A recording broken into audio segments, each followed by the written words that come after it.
Your education চ্যানেলের পক্ষ থেকে সকল শিক্ষার্থীকে শুভেচ্ছা জানাই। তোমরা যারা নবম শ্রেণীতে পড়ছো, তোমাদের ব্যাকরণে প্রথম পরীক্ষাতে সাধারণত ধ্বনি পরিবর্তন এবং সন্ধি যে চ্যাপ্টারটা, ওটা পরীক্ষা হয়ে গিয়েছে। এইবার দ্বিতীয় পরীক্ষাতে তোমাদের অনেকের স্কুলে দ্বিতীয় অধ্যায়, অর্থাৎ যেখানে রয়েছে দেখো শব্দ গঠনের কৌশল ও বাংলা শব্দভাণ্ডার, এই চ্যাপ্টার থেকে কী কী প্রশ্ন আসতে পারে সেগুলো নিয়ে এই ভিডিওতে আলোচনা করব। সেজন্য অবশ্যই তোমরা চ্যানেলটি সাবস্ক্রাইব করে ঘন্টা চিহ্নটা অন রাখবে, কারণ পরবর্তীতে আরও গুরুত্বপূর্ণ প্রশ্ন উত্তর পরীক্ষার আগে আমরা সাজেশন ভিত্তিক আলোচনা করব।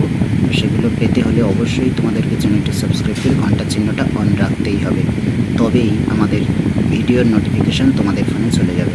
ওকে, তাহলে তোমরা দেখো এই চ্যাপ্টারের প্রথম পাঠের মধ্যে রয়েছে শব্দ গঠনের কৌশল, যেখানে প্রথমে রয়েছে উপসর্গ, উপসর্গের কাজ ও বৈশিষ্ট্য, অর্থাৎ উপসর্গ থেকে কী কী প্রশ্ন হতে পারে সেগুলো নিয়ে আমরা এই ভিডিওতে আলোচনা করছি। ওকে, দেখো এখানে প্রথম প্রশ্ন রয়েছে, উপসর্গ ধাতু বা শব্দমূলের পূর্বে বসে, পরে বসে, পাশে বসে নাকি কোনোটিই নয়? এর সঠিক উত্তরটি হবে পূর্বে বসে। পরের প্রশ্ন, উপসর্গ কত প্রকার? প্রথমে রয়েছে 2 প্রকার, তারপর 3 প্রকার, 4 প্রকার, 5 প্রকার। এর সঠিক উত্তরটি হবে 3 প্রকার। তারপর অব হলো একটি বাংলা উপসর্গ, হিন্দি উপসর্গ, সংস্কৃত উপসর্গ নাকি বিদেশি উপসর্গ? এর সঠিক উত্তরটি হবে সংস্কৃত উপসর্গ।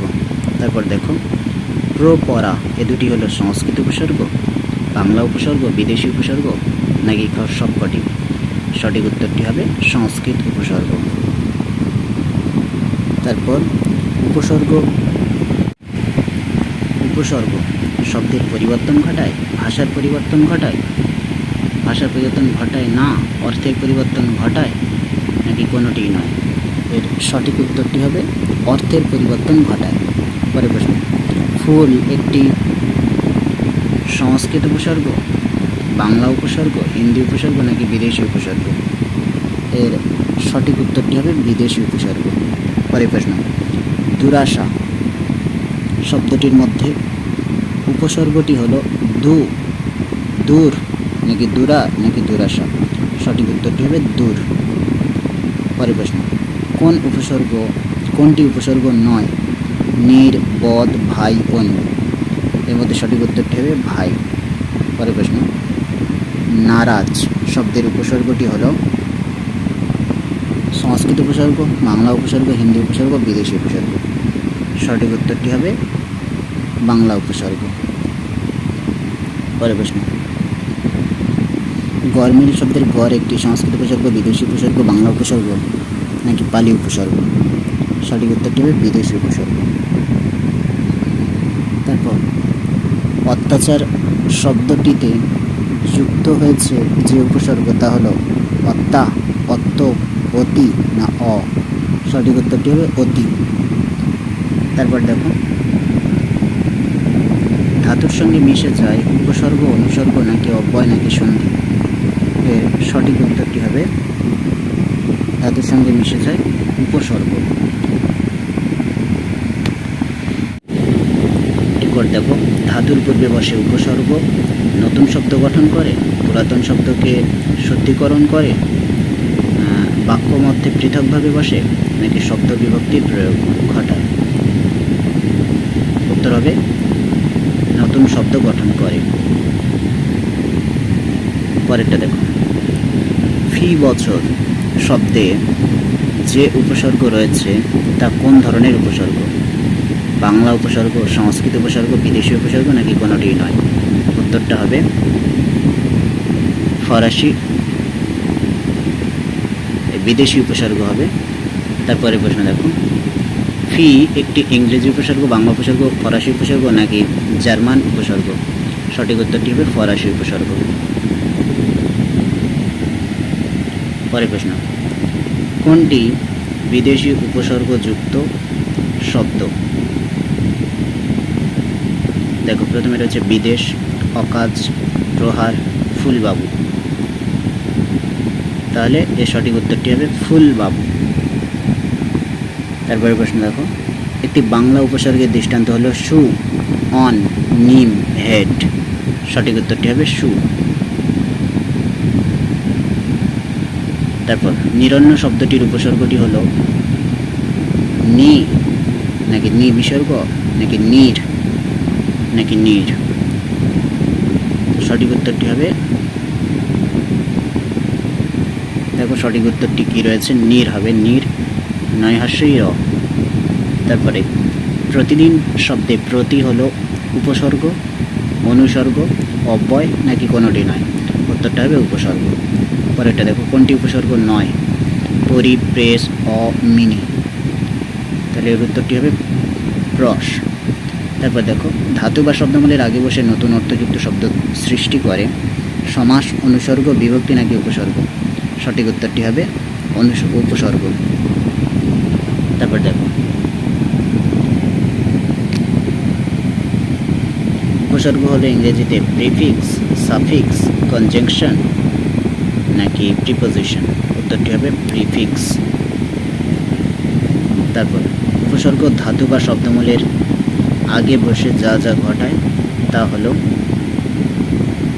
অর্থের সংকোচন বা প্রসারণ, নাকি উৎকর্ষ বা অপকর্ষ, নাকি অর্থের পরিবর্তন, আর সবকটি ঠিক।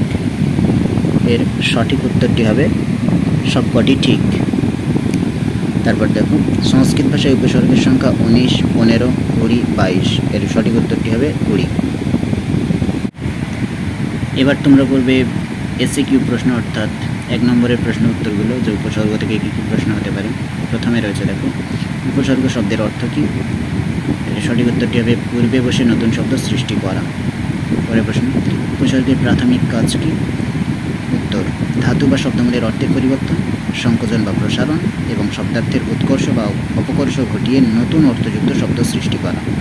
পরের প্রশ্ন, উপসর্গ ব্যাকরণের কোন অংশের মধ্যে পড়ে।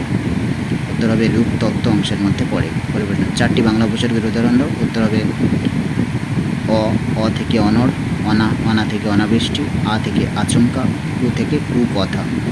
তাহলে এই 4টি হলো। তারপরে দেখো, 4টি বিদেশি উপসর্গের উদাহরণ দাও। প্রথমে দেখো আম, আম থেকে আমজনতা, কার, কার থেকে কারচুপি, গড় থেকে গড় হাজির, এবং ব থেকে বকলম। এরপর তোমরা চলে যাবে পরের প্রশ্ন দেখো, সংস্কৃত, সংস্কৃত উপসর্গের সংখ্যা কটি। উত্তর হবে 20টি। এরপর দেখো, একটি উপসর্গ দিয়ে 4টি শব্দ তৈরি করো। উত্তর, প্রো, এটা একটা উপসর্গ, এটা দিয়ে 4টি শব্দ হলো প্রগত, প্রলয়, প্রকার, প্রতারণা। এরপর দেখো, 4টি ভিন্ন ভিন্ন উপসর্গ দিয়ে 4টি শব্দ তৈরি করো। তাহলে দেখো, প্রথমে প্র দিয়ে প্রগত, তারপর পরা দিয়ে পরাজয়, তারপর অপ দিয়ে অপকার, তারপর সম দিয়ে সমাবর্তন। তারপর একটা দেখো, আম কখন উপসর্গ নয়। তো দেখো, যখন ফলকে বোঝায় তখন এটি উপসর্গ নয়, স্বতন্ত্র একটি শব্দ। তারপর দেখো, বাংলা উপসর্গ পাতি ব্যবহৃত হয় কোন অর্থে। উত্তর, বাংলা উপসর্গ পাতি ব্যবহৃত হয় ক্ষুদ্র অর্থে। পরিবেশন, ফুলবাবু এবং ফুল প্লেট কোনটি উপসর্গ হিসেবে ব্যবহৃত। উত্তর হবে ফুলবাবু শব্দে ফুল উপসর্গ, ফুল প্লেট শব্দে ফুল অ্যাডজেক্টিভ বা বিশেষণ। পরিবেশন, উপসর্গের সঙ্গে প্রত্যয়ের একটি পার্থক্য লেখো। দেখো, উপসর্গ এবং প্রত্যয় উভয়ের ক্ষেত্রেই নতুন অর্থযুক্ত শব্দ সৃষ্টি হয়, কিন্তু উপসর্গ ধাতু বা শব্দমূলের আগে বসলেও প্রত্যয় এদের পরে বসে। ওকে, অর্থাৎ উপসর্গ ধাতু বা শব্দমূলের আগে বসে, আর প্রত্যয় ধাতু বা শব্দমূলের পরে বসে, এটাই পার্থক্য। তাহলে এই ছিল মোট ছোটো প্রশ্ন এবং এমসিকিউ। আশা রাখছি এগুলো করলে তোমরা উপসর্গ থেকে যথেষ্ট কমন পাবে, আর এইরকমভাবেই তোমাদের পরীক্ষাতে প্রশ্ন আসবে। সেজন্য এগুলো ভালো করে তোমরা প্র্যাকটিস করো।